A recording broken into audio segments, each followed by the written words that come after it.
পুলিশে ছাত্রলীগ খুঁজতে সাঁড়াশি অভিযান, এতে চাকরি হারাতে পারে 50,000 সদস্য।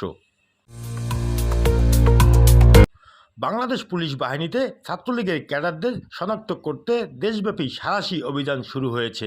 এই অভিযানে প্রায় 50,000 পুলিশ সদস্যের চাকরি হারানোর সংখ্যা দেখা দিয়েছে। সূত্রগুলো জানায় 2024 সালের 5ই আগস্টের রাজনৈতিক পরিবর্তনের পর পুলিশ বাহিনীকে দলীয় প্রভাবমুক্ত করে পেশাদার ও নিরপেক্ষ বাহিনী হিসেবে গড়ে তোলার লক্ষ্যে স্বরাষ্ট্র মন্ত্রণালয়ের নির্দেশে এই তদন্ত অভিযান চলছে। বিশেষ করে আওয়ামী লীগ আমলে ট্রেইনি রিক্রুট কনস্টেবল টিআরসি সহ বিভিন্ন নিয়োগ প্রক্রিয়ায় দলীয় পরিচয়ের ভিত্তিতে ব্যাপক নিয়োগের অভিযোগ উঠেছে।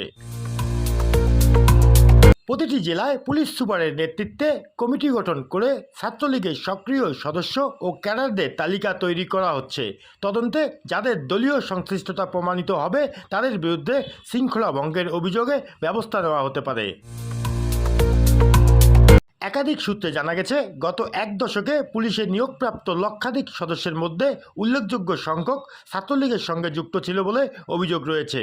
এর মধ্যে 50,000-এর মতো সদস্যের বিরুদ্ধে প্রমাণ সংগ্রহের কাজ চলছে। পুলিশের এক উচ্চপদস্থ কর্মকর্তা নাম প্রকাশ না করার শর্তে বলেন, বাহিনীর ভাবমূর্তি পুনরুদ্ধার ও জনগণের আস্থা ফিরিয়ে আনতে এই পদক্ষেপ নেওয়া হয়েছে।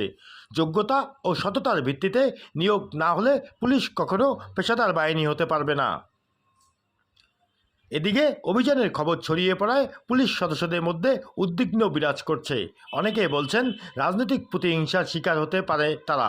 তবে সরকারি সূত্র জানিয়েছে তদন্ত নিরপেক্ষভাবে চলছে এবং প্রমাণ ছাড়া কাউকে চাকরিচ্যুত করা হবে না। এ বিষয়ে আরও বিস্তারিত তথ্য শীঘ্রই স্বরাষ্ট্র মন্ত্রণালয় থেকে জানানো হতে পারে বলে আশা করা হচ্ছে। Mahi Jewel, local news 24, Lalmonirhat.